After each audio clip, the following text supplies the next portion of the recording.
Bună ziua tuturor!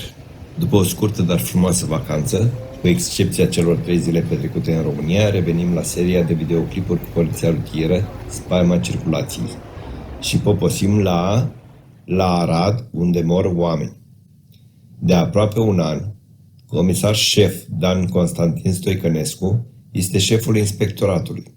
A terminat în 2000 Academia de Poliție și a construit cariera în județul Timiș și s-a specializat în poliție judiciară, unde bănuiesc că excelează, pentru că în civil e varză. Asta e concluzia pe care am tras-o după ce am citit întâmpinarea depusă la dosar și semnată de domnia sa. V-am spus că cele mai multe IPJ-uri au refuzat să-mi răspundă la întrebările transmise cu privire la intersecția din Alba și am chemat pe toți în instanță. Pentru cei care ați ajuns la acest videoclip fără să fi văzut de unde a început această serie, vedeți playlistul din info sau din ecranul de final. Oameni răi din presa timișoreană spun că comisarul șef Stoicănescu ar fi apropiat de niște clanuri mafiote. Na, vorbește lumea. Poate că frații biciclete au legătură cu siguranța bicicliștilor, nu știu. Dar domnul comisar șef Stoicănescu nu pare să înțeleagă nimic despre siguranța rutieră și este nevăzător la grozăviile din traficul arădean, girate de comisarul șef Daniel Borta, care este șeful serviciului rutier încă din 2019. Din presa locală aflăm că comisarul șef Daniel Borta a ajuns șef la rutieră după ce a promovat concursul cu nota 870. Nu știu ce să zic. Eu nu-i dau notă de trecere. De 4 ani este șeful circulației, iar cifrele nu arată deloc bine. Iar la cele 4 întrebări simple de circulație rutieră n-a fost capabil să ofere niciun răspuns, deci nota 0. Hai să vedem competența responsabilului șef de siguranță rutieră din Arad, domnul comisar șef Daniel Borta. Suntem în Bulevardul Revoluției. Ca peste tot mai în tot orașul, au fost avizate parcări în unghi ascuțit față de axul drumului sau față de marginea drumului. Cum vor ieși următoarele mașini după primul jeep din imagine?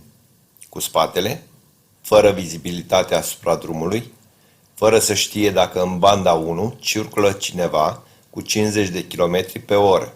La 50 de km pe oră, un vehicul se deplasează cu 13,89 metri pe secundă. Toți acești șoferi vor trebui să iasă cu spatele, fără vizibilitate asupra traficului.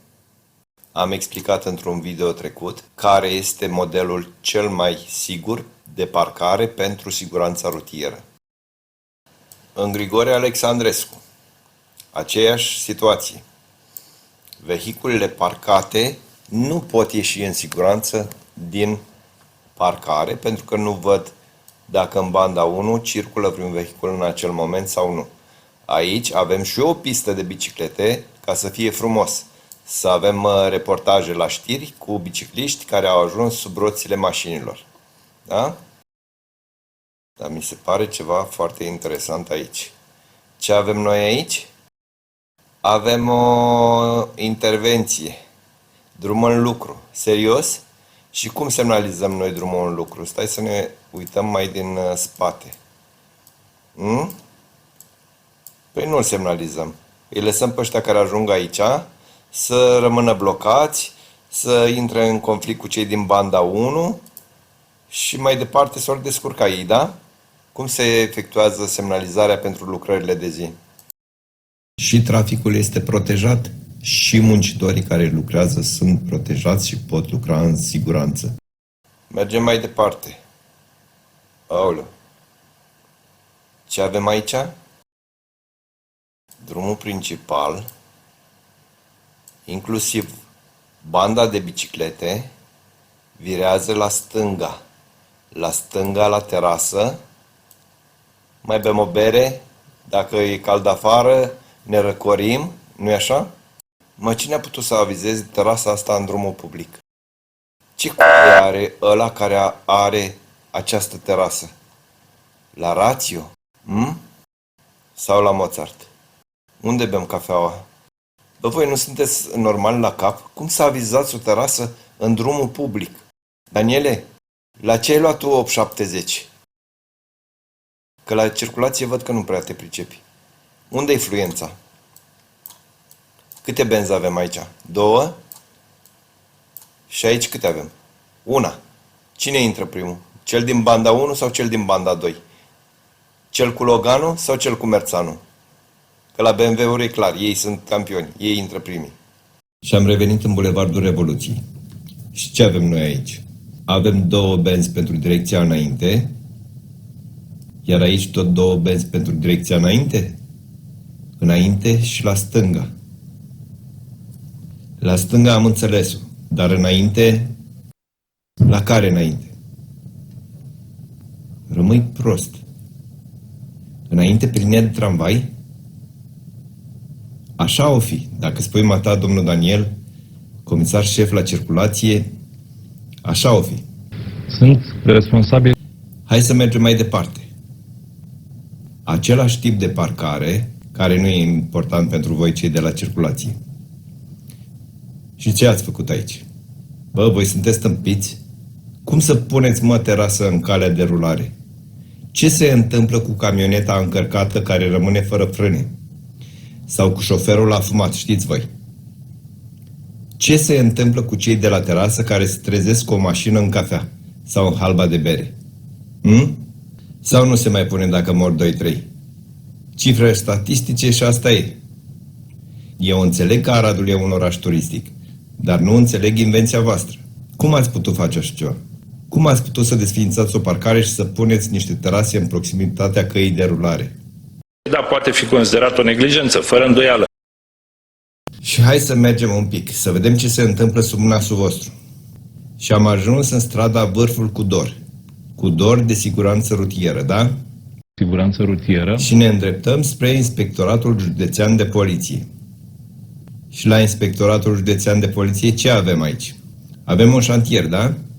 Și prima baliză se ocolește prin stânga. Următoarea ne arată că trebuie să ocolim prin dreapta, da? Apoi următoarea o ocolim iarăși prin stânga. Iar la următoarea facem prin dreapta. Bă, poligonul auto se făcea pe vremea când am luat eu permisul. Atunci se testa mersul sinuos. De ce naiba ați pus balizele astea așa? Ce să înțeleagă șoferii care circulă prin fața Inspectoratului Județean de Poliție? Că voi nu înțelegeți nimic. Toate aceste lucruri trebuie stabilite profesionist. Bănuiesc că aici, în clădirea asta, sunt mulți polițiști, nu? Aici, în clădirea asta. E mulți băieți cu caschete și cu epoleți, da? Și nici unul n-a văzut grozăvia asta din față? Sau le-au văzut, dar n-au înțeles nimic? Ei nu sunt de pe planeta asta. Au venit din altă galaxie și când s-au conectat cu planeta lor, n-au primit toate instrucțiunile și informațiile. Dacă ați avizat lucrări cu balize, nu trebuie să verificați ce se întâmplă în teren? În mod normal trebuia verificată. Nu, că voi sunteți oameni de birou. Siguranța rutieră e doar în birou, nu în stradă. Uite aici, iarăși prin dreapta. Și ultima e pentru cei ce vin din alte direcții. Și am ajuns în această intersecție frumoasă. Foarte frumoasă. Ce avem aici? Avem indicatorul stop, da? Se vede, da? Și linia stop la ceva distanță de colțul intersecției. Bandă de dreapta, bandă înainte, bandă de stânga. Foarte frumos. Dacă opresc în acest loc, pot să mă asigur și din stânga și din dreapta că în acel moment nu circulă niciun vehicul pe drumul principal? Presupunând că vehiculele de pe drumul principal circulă cu 50 de km la oră, nu cu 59 sau 60, înțelegem că se deplasează cu 13,89 metri pe secundă. În ce loc trebuie să opresc pentru a acorda prioritate de trecere? Pentru că nu văd nicăieri în țara asta marcajele stop și cedează trecerea prevăzute de articolul 83 aliniatul 1 și 2 din regulament. Cum care? Uite astea. Aliniatul 1, aliniatul 2, aliniatul 1, aliniatul 2. În acest fel, orice șofer poate ști unde este locul unde are vizibilitate maximă și trebuie să oprească pentru a acorda prioritate de trecere vehiculelor de pe drumul principal, da? Deci astea sunt. Marcajul stop, marcajul cedează trecerea. Cât despre marcajele astea, Hai să ne uităm un pic cum arată marcajele voastre și cum ar trebui să arate niște marcaje decente. Cam ce culoare au marcajele astea făcute din pastă de ciment? Hai să le comparăm. Există termen de comparație? Puteți compara ceva? Și se vede că astea nu sunt marcaje noi, sunt marcaje uzate. Dar aceste marcaje uzate sunt vizibile și pe timp de zi și pe timp de noapte, pentru că sunt marcaje cu vopsea reflectorizantă, iar ale voastre nu sunt vizibile nici ziua, nici noaptea. Aș putea să întreb de gradul de aderență? Sau nu e importantă aderența marcajelor de pe carosabil? Și mai ales din intersecții. Toate aceste lucruri trebuie stabilite profesionist. Bun. Mergem mai departe pe cealaltă parte a intersecției. Să vedem unde opresc oamenii ăștia. Ce frumos, e și o mașină a poliției aici. Din acest punct, șoferul mașinii se poate asigura că în acest moment nu circulă nimeni pe drumul principal? Ăsta e fraier, el cu Loganul. Ăsta-lalt, ăsta are girofar, tati. Dă drumul la lămpile stroboscopice, la sirenă și trece prin intersecție oricum ar fi. Deci unde oprim pentru a acorda prioritate de trecere? Domnul ăsta care e la volan sau celălalt din dreapta n-au sesizat problema asta? Sau îi doare la caschetă? Pot urma măsuri legal, procedural, temeinic, competent, rapid. Hai să luăm și un sens giratoriu. Ce avem aici? Direcția la stânga și direcția înainte. Mă întreb și mă minunez. Ce înseamnă direcția la stânga în sensul giratoriu? Pentru că eu știu că direcția înainte în sensul giratoriu este direcția circulară, iar ieșirile reprezintă direcția la dreapta. Adică ieși de pe direcția circulară în dreapta. Drama este că ansamblul activității este pus în cauză de aceste neglijențe. Hai să vedem ce avem aici. Ia uite ce frumos. Avem indicator cedează trecerea și sens giratoriu. Și avem și semafor. Serios? Ați inventat sensul giratoriu cu semafor? Eu știam că sensul giratoriu este nodul rutier care asigură cea mai mare fluență fără semaforizare. Voi de ce ați spus semafor? Și marcajul ăsta la stânga ce îmi spune? Să virezi la stânga, nu? Eu sunt pentru prima oară în Arad și nu cunosc arhitectura acestui loc și nici obiceiurile voastre. Și atunci aș putea să virez la stânga, da? Serios? Acest indicator e departe și se poate să nu-l văd, iar vizibilitatea acestui indicator poate fi blocată de un camion sau orice vehicul care se află în sensul giratoriu aici, da? Și fiind în banda a doua, nu văd indicatorul cedează trecerea pentru că în banda 1 este un autobuz sau un camion și nu am nici marcajul cedează trecerea și nici sens giratoriu. Deci pot să virez la stânga? Da? Și luăm același sens giratoriu de pe altă intrare. Aici e corect semnalizat.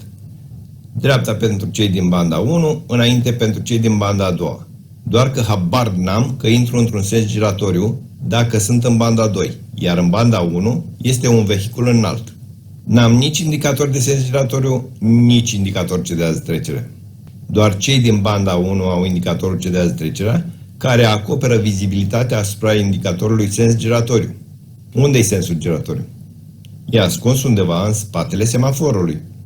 Băi, oameni buni sau nebuni, când o mașină se deplasează cu 50 de km pe oră, parcurge 13,89 metri pe secundă. Eu trebuie să văd indicatoarele din timp. Și merg mai departe. Și ce să vezi? Uite-mă că ăsta e aici. Și nimeni n-a observat problemele pe care le semnalez eu. Chiar nimeni? Tati, dă drumul la stroboscoape, la sirenă și taiu. Fără pregătirea profesională. Nu te interesează ce se întâmplă în trafic. Borta ți-a dat ordin. Te duci, strângi permise, aduni procese verbale și amenzi. Că atâta știi să faceți. De siguranță rutieră n-a auzit nimeni.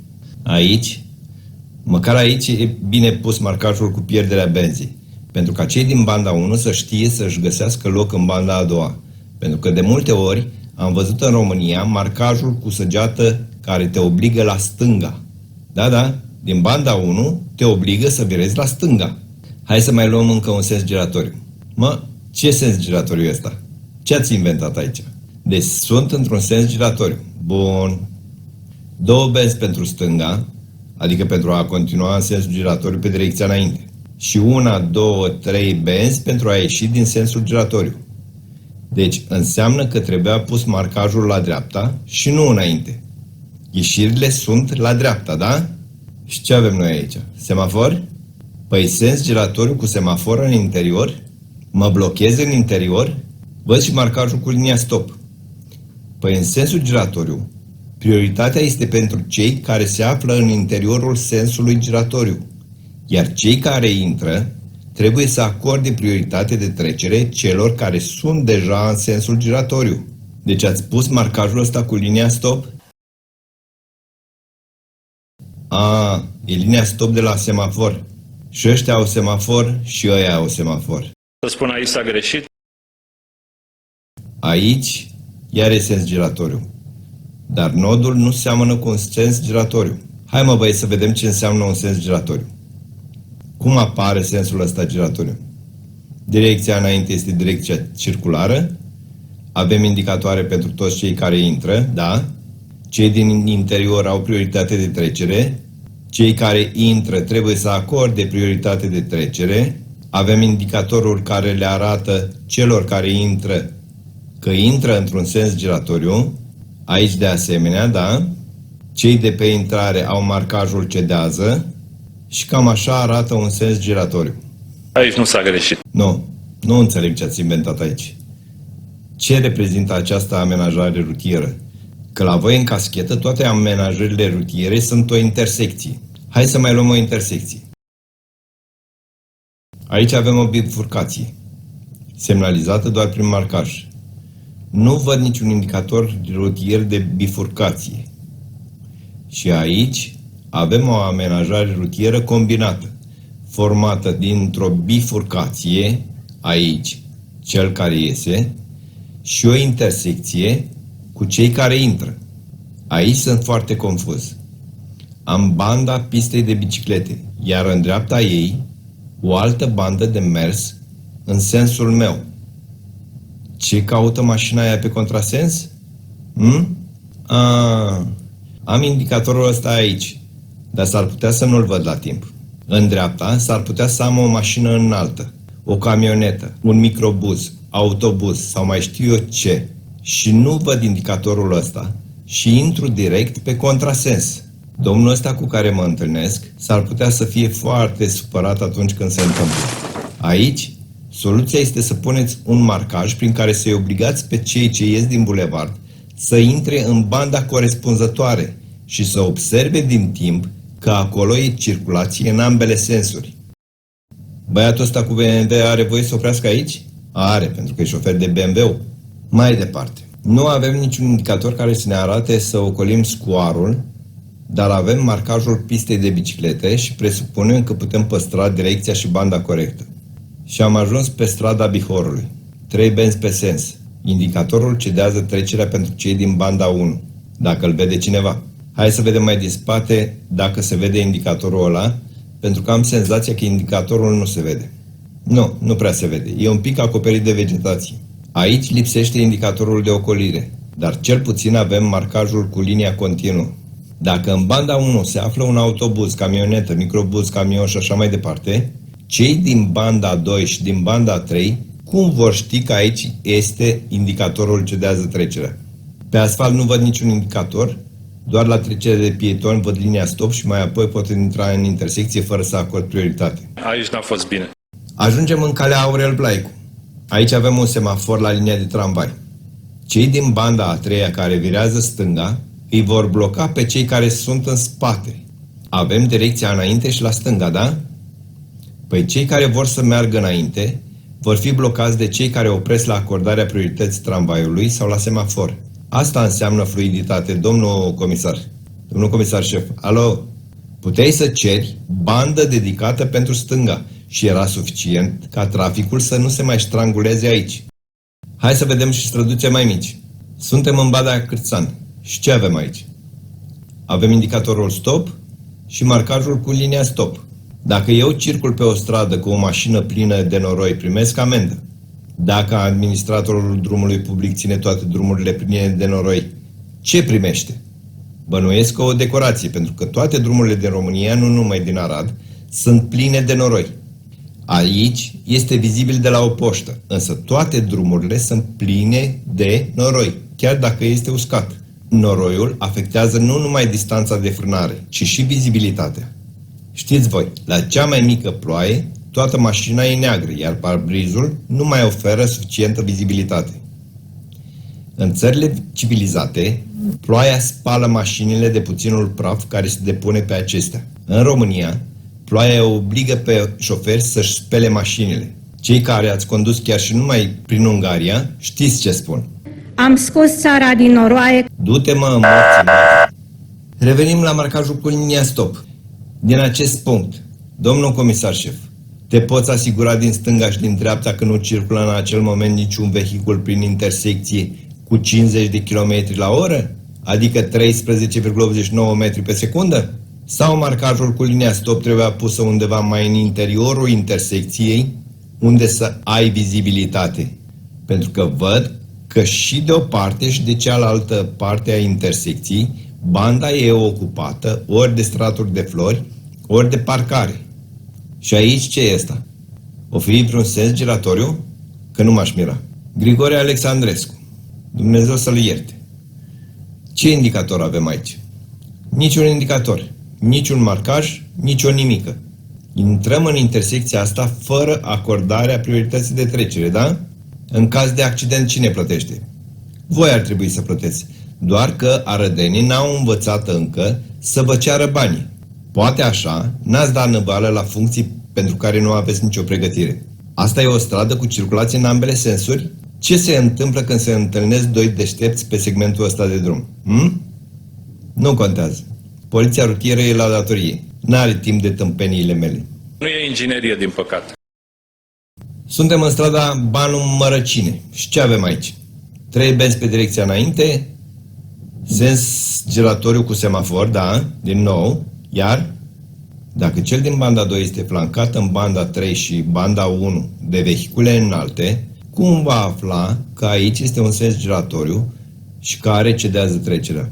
Nici cel din banda 3 nu știe de existența indicatorului cedează trecerea dacă în banda 1 este un vehicul înalt. Iar banda 1 e pentru înainte și la dreapta, da? Am văzut asta în foarte multe intersecții. Dacă puneți verde intermitent pentru dreapta la semafor, atunci banda 1 trebuie să fie bandă dedicată pentru dreapta. Numai așa veți putea asigura fluența necesară. Altfel, lampa aia de dreapta consumă curent inutil. Dacă eu opresc la roșu în banda 1 pentru direcția înainte, cei care vor să facă dreapta ce vor face? Vor aștepta. Vor aștepta fluiditatea competenților de la rutieră. Verde intermitent dreapta este pentru fluidizare, da? Și aici, ceva parcare în sensul giratoriu? Marcajele cedează trecerea. Bravo, frate! Uite că există. Sunt. Data imaginii 2022. Bravo! Dar nu mai puneți roșu în marcaje. Roșu nu este o culoare de contrast. Roșu nu este retroreflexiv. Nu mai utilizați marcajele roșii. V-am arătat cum se fac marcajele pentru a fi vizibile? Uite așa sunt vizibile, în modul ăsta. Albul este în contrast cu culoarea asfaltului, chiar dacă asfaltul vostru e plin de noroi. Cam așa se vede. Acest marcaj este vizibil. Astea nu sunt vizibile.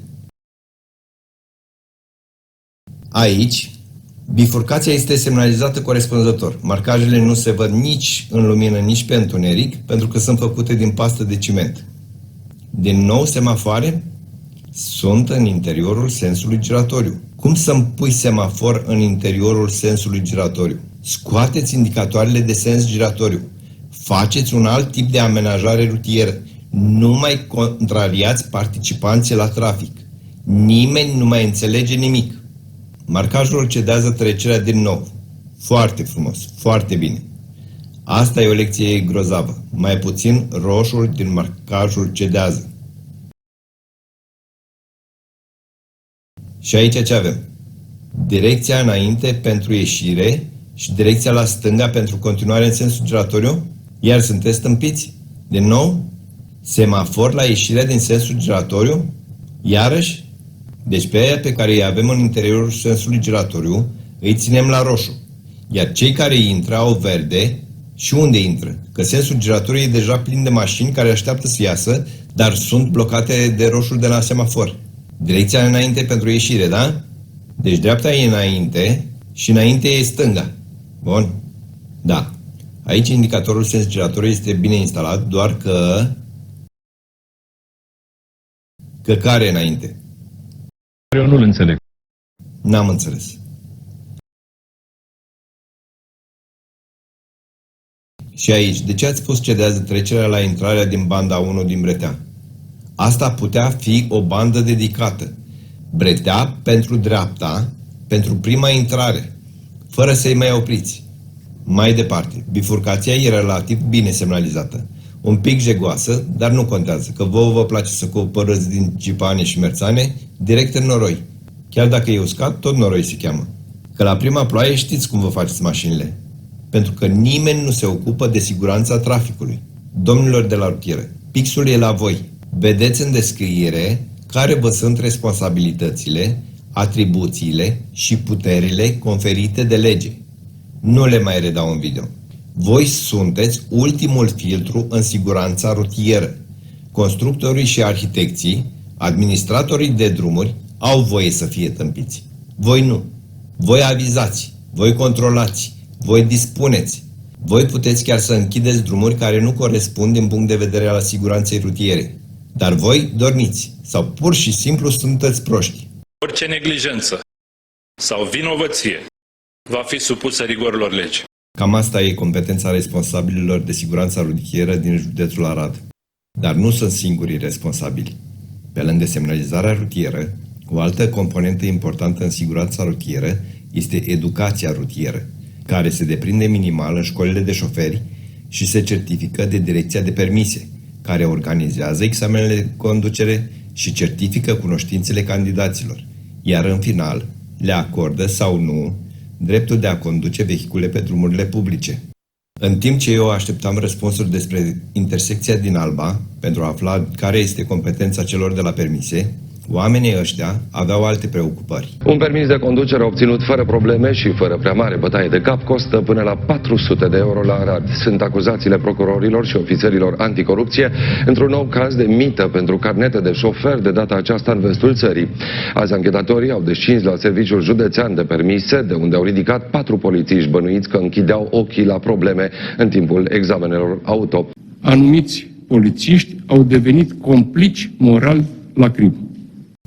Vindeau viața arădenilor și nu numai. Pe 200-400 de euro. Bă, cât de tâmpiți să fiți! Să puneți în pericol viața oamenilor și chiar și a voastră și a familiilor voastre pentru 400 de euro. Că proștii ăia cărora le dați permise pe bani vă pot omorî copiii, membrii familiei sau chiar pe voi. Ce vor înțelege ăia din aceste semnalizări rutiere? Și astea sunt doar câteva exemple, fără să ies din municipiul Arad. Că dacă aș lua la analiză fiecare stradă, intersecție, drum județean sau național din județ, am face o telenovelă de 1000 de episoade. Semnalizarea rutieră este responsabilă pentru mai mult de jumătate din accidentele rutiere. Am mai spus-o și am să o repet, pentru a înțelege și responsabilii. Dane, poți dormi liniștit? Sau nu te afectează cifrele? De ce nu te apuci de altceva, unde excelezi? Sunt sigur că și tu ai un domeniu unde excelezi. Nu știu, poate fi un frizer excelent sau un bucătar bun. Sau, dacă îți plac mașinile, poate fi un taximetrist excelent sau șofer de tir. Nu mai sta, băiatule, în funcția asta, pentru că nu te pricepi și datorită incompetenței tale mor oameni. Alții sunt grav răniți, iar unii rămân cu dizabilități pe viață. Domnul Stoicănescu, poate l-ajutați pe Borta să-și găsească vocația. Altfel, cifrele astea vor fi pe umerii dumneavoastră. Iar ministrul a promis... Ajungem la concluzia că există responsabilitate și la nivelul șefului de inspectorat. Nu o să am nicio ezitare să iau o decizie. Domnul primar, domnul președinte de Consiliul Județean, domnul prefect, Acum știți de ce mor oameni? Știți de ce sunt atât de mulți grav răniți în județul Arad? Pentru că faceți proiecte și lucrări cu tot felul de competenți, iar alți competenți, cei care ar trebui să răspundă, avizează lucruri tâmpite. Dumneavoastră și familiile dumneavoastră utilizați aceste drumuri? Abonați-vă la canal, pentru că voi continua să-i demasc pe acești impostori care vă pun viața în pericol zi de zi pe banii dumneavoastră. Dacă vreți să vedeți și grozăviile din alte județe, click aici pentru a urmări întregul playlist care va crește de la o săptămână la alta. Să ne reauzim cu bine și fără evenimente. O zi bună! Să încercăm și reforma,